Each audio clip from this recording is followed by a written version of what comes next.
সরকারি সাদত কলেজের ইসলামের ইতিহাস ও সংস্কৃতি বিভাগের অনার্স প্রথম বর্ষের আমার প্রাণপ্রিয় ছাত্রছাত্রীবৃন্দ, আশা করি তোমরা সকলেই তোমাদের স্ব অবস্থান থেকে নিরাপদে আছো, সুস্থ আছো এবং ভালো আছো। সুপ্রিয় ছাত্রছাত্রী, আজ আমি তোমাদের যে বিষয়টি নিয়ে আলোচনা করব বলে মনস্থির করেছি সেটি হচ্ছে তোমাদের সিলেবাসের 21-1605 কোড অধিভুক্ত history of the Muslims in Spain 710 থেকে 1492 খ্রিস্টাব্দ পর্যন্ত, এবং এই বিষয় শিরোনাম হতে আজ আমি আলোচনার জন্য যে টপিকটি বেছে নিয়েছি সেটি হচ্ছে স্পেনে উমাইয়া সাম্রাজ্যের বা উমাইয়া বংশের পতনের কারণসমূহ। সুপ্রিয় শিক্ষার্থী, আমরা সিলেবাসের একেবারে শেষ পর্যায়ে। আজ আমি তোমাদের এই স্পেনে উমাইয়া বংশের পতন নিয়ে দু চারটি কথা বলব। সুপ্রিয় শিক্ষার্থী, 756 খ্রিস্টাব্দ থেকে 1031 খ্রিস্টাব্দ পর্যন্ত প্রায় 350 বছর শাসনের পর এই স্পেনে উমাইয়া বংশের পতন হয়। স্বাধীন শাসন প্রতিষ্ঠার অতি অল্প সময়ের মধ্যে তারা নিজেদেরকে একটি ভিন্ন ভৌগোলিক পরিবেশে সুদৃঢ়ভাবে প্রতিষ্ঠিত করতে সক্ষম হয়েছিল। আবার স্থানীয় জাতি উপজাতিদের নিরন্তর বিরোধিতা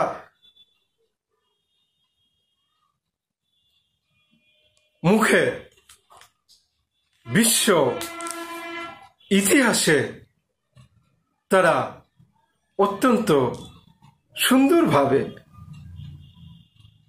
নিজেদেরকে এই স্পেনে সুপ্রতিষ্ঠিত করতে পেরেছিল, সুপ্রতিষ্ঠিত করতে সক্ষম হয়েছিল। সুপ্রিয় শিক্ষার্থী, বিশ্ব ইতিহাসে এই উমাইয়া বংশের নিজেদের উন্নত মেধা, যোগ্যতা, সাহস, সৌকর্য ধারা স্পেনকে তারা একটি নতুন দিগন্তের কিংবা একটি নতুন পরিচয় বিশ্ববাসী হিসেবে বিশ্ববাসীর নিকট তুলে ধরতে সক্ষম হয়েছে। সুপ্রিয় শিক্ষার্থী, উমাইয়া শাসকদের ঐকান্তিক প্রচেষ্টা সভ্যতা সংস্কৃতিতে স্পেন ইউরোপের বাতিঘরে পরিণত হয়েছে। তারপরও তাদেরকে এই ইতিহাসের দৃশ্যপট থেকে বিদায় নিতে হয়েছে, আর এটি চিরন্তনা তা। সুপ্রিয় শিক্ষার্থী, স্পেনে উমাইয়া বংশের এ পতনের জন্য অনেকগুলো কারণ ঐতিহাসিকেরা তাদের লিখনীতে চিহ্নিত করেছেন। আমরা সেইগুলো কারণ থেকে 15টি কারণকে বাছাই করেছি এবং প্রতি ক্লাসে আমি 5টি করে কারণ, অর্থাৎ এই 15টি কারণ আমি 3টি পর্বে ভাগ করে 3টি ক্লাসে তোমাদের সাথে আলোচনা করার প্রয়াস রাখছি। সুপ্রিয় শিক্ষার্থী, স্পেনে উমাইয়া বংশের পতনের জন্য দায়ী প্রথম যে কারণটি, আমরা যারা ইতিহাসের ছাত্র বরাবর থেকে আমরা আলোচনা করে আসছি যে প্রাকৃতিক কারণ। 1 নম্বর কারণটি হচ্ছে প্রাকৃতিক কারণ। আমরা জানি প্রকৃতভাবেই যার উত্থান আছে তার পতন অনিবার্য এবং এটি প্রকৃতির অমোঘ নিয়ম। সুপ্রিয় শিক্ষার্থী, এই উত্থান পতন পৃথিবীর চিরন্তন নিয়ম। কোনো রাজবংশ যখন জন্ম লাভ করে তখন সেই বংশের প্রতি জনগণের শ্রদ্ধা ও ভক্তি বেড়ে যায়, কিন্তু প্রকৃতির অমোঘ নিয়মে ধীরে ধীরে ধীরে এই প্রতিষ্ঠিত রাজবংশ একটা সময়ে পতনের দিকে ধাবিত হয়। এই ঐতিহাসিক ইবনে খালদুন তার লেখনীতে উল্লেখ করেছেন, একটি রাজবংশ শৌর্য বীর্যের সাথে হয়তোবা 100 বছর কিংবা তার অধিক কাল টিকে থাকতে পারে, এরপর ধীরে ধীরে তা দুর্বল হতে শুরু করে এবং একটা পর্যায়ে তার পতন ঘটে। এমনি অমোঘ নিয়মে এবং এই চিরন্তন কারণে 756 খ্রিস্টাব্দে আব্দুর রহমান আল দাখিল কর্তৃক প্রতিষ্ঠিত স্পেনের উমাইয়া আমিরাতের পতন ঘটে 1031 খ্রিস্টাব্দে খলিফা 3য় হিসামের শাসনকালে। সুপ্রিয় শিক্ষার্থী,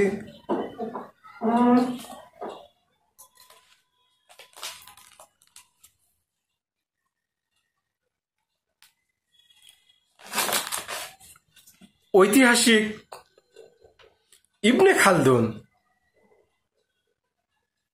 তার বর্ণনায় লিখেছেন, সাধারণত কোন রাজবংশ 100 বছর স্থায়ী হয়, তার প্রথম 1/3 প্রতিষ্ঠার কাজে ব্যয় হয়, মধ্যবর্তী অংশ স্বর্ণযুগ এবং শেষ অংশটুকু ক্রমানুবর্তী, অর্থাৎ শেষের অংশে রাজবংশটি ধীরে ধীরে পতনের দিকে এগিয়ে যায়। সুপ্রিয় শিক্ষার্থী, এই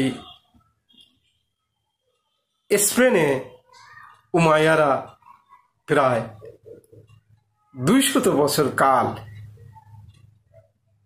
অত্যন্ত দাপটের সাথে শাসন করে এবং এই 200 বছর সময়কাল তারা স্বর্ণশিখরে অবস্থান করে, কিন্তু পরবর্তীতে ধীরে ধীরে সেটির ক্রমানুভূতি ঘটে এবং একটা পর্যায়ে এসে 1031 সালে এই স্পেনে উমাইয়া সাম্রাজ্যের কিংবা উমাইয়া খিলাফতের পতন ঘটে। সুপ্রিয় শিক্ষার্থী, ঐতিহাসিকরা স্পেনে উমাইয়া শাসনের পতনের জন্য দ্বিতীয় যে কারণটির উল্লেখ করেছেন সেটি হচ্ছে পরবর্তী শাসকদের অযোগ্যতা,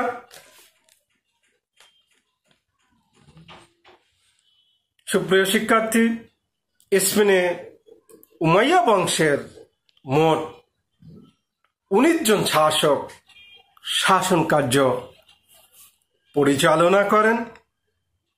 এদের মধ্যে প্রথম আব্দুর রহমান, প্রথম হিসাম, প্রথম হাকাম, দ্বিতীয় আব্দুর রহমান এবং তৃতীয় আব্দুর রহমান অত্যন্ত শৌর্যবীর্যের সাথে, দাপটের সাথে, দক্ষতার সাথে স্পেনের শাসন ব্যবস্থা পরিচালনা করেন।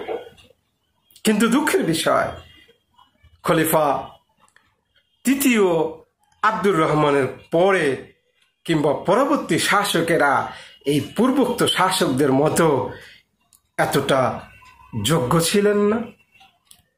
এই অযোগ্যতা অর্থাৎ তৃতীয় আব্দুর রহমান পরবর্তী স্পেন মুসলিম শাসকদের অযোগ্যতার কারণে ধীরে ধীরে এই স্পেনে মুসলিম শাসন দুর্বল হয়ে পড়ে এবং একটা সময়ে তাদের পতন অবধারিত হয়ে ওঠে এবং তারই ধারাবাহিকতায় 1031 খ্রিস্টাব্দে এই স্পেনে উমাইয়া শাসনের চূড়ান্ত পতন ঘটে। সুপ্রিয় শিক্ষার্থী, স্পেনে উমাইয়া শাসনের পতনের জন্য 3 নম্বর যে কারণটি উল্লেখ ঐতিহাসিকেরা করেছেন সেটি হচ্ছে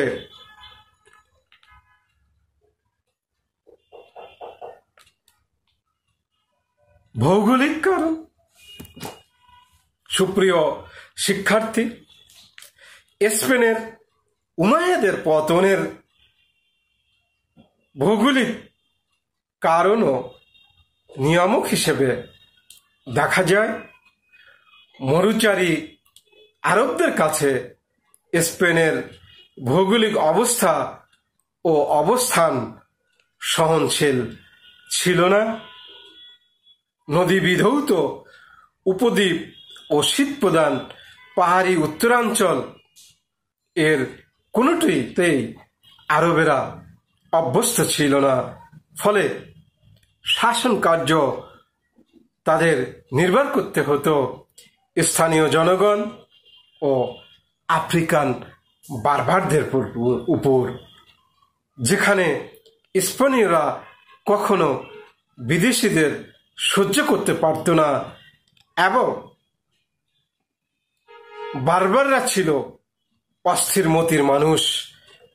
তাই স্পেনে উমাইয়াদের যে পতন সেটি অস্বাভাবিক কোনো ঘটনা নয়, অর্থাৎ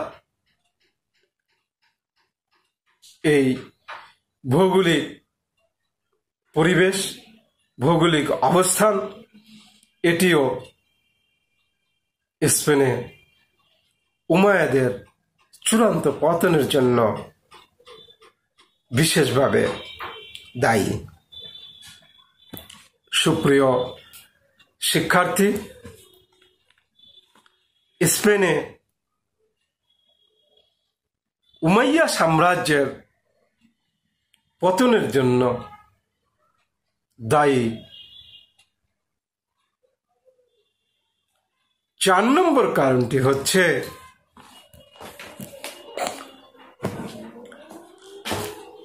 হাজিব আল মনসুর পরবর্তী হাজিবদের অযোগ্যতা।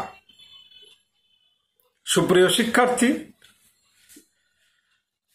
শাসক যদি দুর্বল হয় এবং সেক্ষেত্রে যদি সে শাসকের মন্ত্রী কিংবা উজিররা দক্ষ, সৎ এবং তীক্ষ্ণ বুদ্ধিসম্পন্ন হয়, তাহলে রাষ্ট্র পরিচালনার ক্ষেত্রে কোনো অসুবিধা থাকার কথা না। কিন্তু তৃতীয় আব্দুর রহমান পরবর্তী উমাইয়া শাসকেরাও দুর্বল ছিলেন। পাশাপাশি হাজিব আল মনসুরের পরবর্তী যে সকল হাজিবদের উত্থান ঘটেছে তারাও অত্যন্ত দুর্বল ছিলেন। ইতিহাস পর্যালোচনা করে আমরা দেখতে পাই, আমরা দেখেছি যে শাসক দুর্বল হলে তার মন্ত্রী, হাজিব, উজিররা যদি দক্ষতা সম্পন্ন হয়, তাহলে সেক্ষেত্রে শাসন ব্যবস্থা পরিচালনার ক্ষেত্রে কোনো অসুবিধা থাকার কথা নয়। আমরা এ প্রসঙ্গে উল্লেখ করতে পারি কুফরিলি উজিরগণদের কথা। এই সময়ে দুর্বল অটোমানদের শাসন আমলে, অর্থাৎ সুলতানদের অত্যন্ত দুর্বলতার সময়েও এই উজিররা অর্থাৎ কুফরিলি উজিররা অত্যন্ত দক্ষতার সাথে শাসন কার্য পরিচালনা করেছিলেন এবং সমগ্র অটোমান সাম্রাজ্যে শান্তি শৃঙ্খলা রক্ষা করেছিলেন এবং রক্ষা করতে পেরেছিলেন। কিন্তু স্পেনের ক্ষেত্রে সেরকম চিত্র মোটেই লক্ষ্য করা যায়নি কিংবা দেখা যায়নি। হাজিব আল মনসুরের পর তার 2 পুত্র পর সে স্থান দখল করলেও তারা কিন্তু তার পিতার ন্যায় যোগ্য ছিলেন না। আব্দুর রহমান বিন মনসুর জোরপূর্বক ক্ষমতা দখল করলে কর্দোবায় ভীষণ গোলযোগ দেখা দেয়। তাছাড়া তিনি ছিলেন মাদকাসক্ত ও ইসলাম ধর্মের বিরোধী এবং সৈনিকদের শিরস্ত্রাণের পরিবর্তে ধর্মীয় নেতাদের পাগড়ি ব্যবহার করা তিনি বাধ্য করেছিলেন। এমনিতেই বানু আমিরের স্বৈর শাসনকে জনগণ পছন্দ করতেন না। তার উপর আব্দুর রহমান বিন মনসুরের এই সমস্ত কার্যকলাপ শেষ পর্যন্ত তার ও তার পরিবারের প্রতি বিপদ আনে এবং সেই সাথে বিপদ বয়ে আনে উমাইয়া প্রশাসনে, উমাইয়া সাম্রাজ্যের জন্য হুমকি হয়ে দাঁড়ায় এবং একটা পর্যায়ে এই হাজিব, উজির এদের দুর্বলতার কারণে স্পেনের উমাইয়া খিলাফত দুর্বল হয়ে পড়ে এবং শেষ পরিণতি 1031 খ্রিস্টাব্দে এটির চূড়ান্ত পতন হয়। সুপ্রিয় শিক্ষার্থী,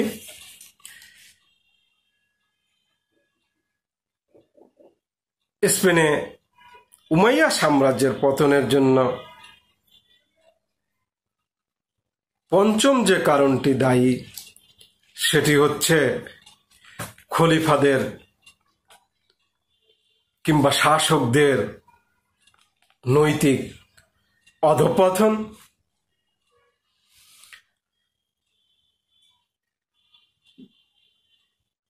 খলিফা তৃতীয় আব্দুর রহমানের পরবর্তী উমাইয়া খলিফাদের মধ্যে চরম নৈতিক অধঃপতন লক্ষ্য করা যায়। তারা রাজকার্যকে অবহেলা করে চরম বিলাসিতা ও জাঁকজমকের মধ্যেও দিয়ে জীবন যাপন করতে থাকেন। ভোগের সামগ্রী ও আরামায়েশের যাবতীয় উপকরণ দিয়ে তাদের ভুলিয়ে রাখা হয়। জনসাধারণের মঙ্গলের দিকে লক্ষ্য না রেখে, কল্যাণের দিকে লক্ষ্য না রেখে তারা মদ, নারী ও সঙ্গীত নিয়ে মত্ত হয়ে ওঠেন এবং বেশিরভাগ সময় হেরেমে কাটিয়ে দেন। তাদের এ অনৈতিক কার্যকলাপের জন্য ধীরে ধীরে তারা জনগণের সহানুভূতি হারিয়ে ফেলেন এবং নিজ সাম্রাজ্যের পতন ডেকে আনেন। এভাবে খলিফা তৃতীয় আব্দুর রহমানের পরবর্তী খলিফাদের কিংবা শাসকদের মধ্যে কার অনৈতিক এই কার্যকলাপ কিংবা তাদের হেরেম প্রিয়তা, তাদের বিলাসিতা এবং উজির হাজিবদের প্রতি, মন্ত্রীদের উপর দায়িত্ব ন্যস্ত করে নিজেরা দায়িত্বহীন হয়ে শাসন কার্য পরিচালনা করতে থাকেন, যার ফলে স্পেনে সে সময়ে উমাইয়া শাসন অর্থাৎ মুসলিম শাসন ধীরে ধীরে ধ্বংসের মুখে পতিত হয় এবং খলিফা তৃতীয় হিসামের সময়কালে 1031 খ্রিস্টাব্দের সেটি চূড়ান্ত পতন ঘটে। সুপ্রিয় শিক্ষার্থী, আজ এ পর্যন্তই। আগামী ক্লাসে তোমাদেরকে আমি এই স্পেনে মুসলিম সাম্রাজ্যের পতনের আরও 5টি কারণ সম্পর্কে আলোচনার প্রত্যয় ব্যক্ত করে এখানেই শেষ করছি। আল্লাহ হাফেজ।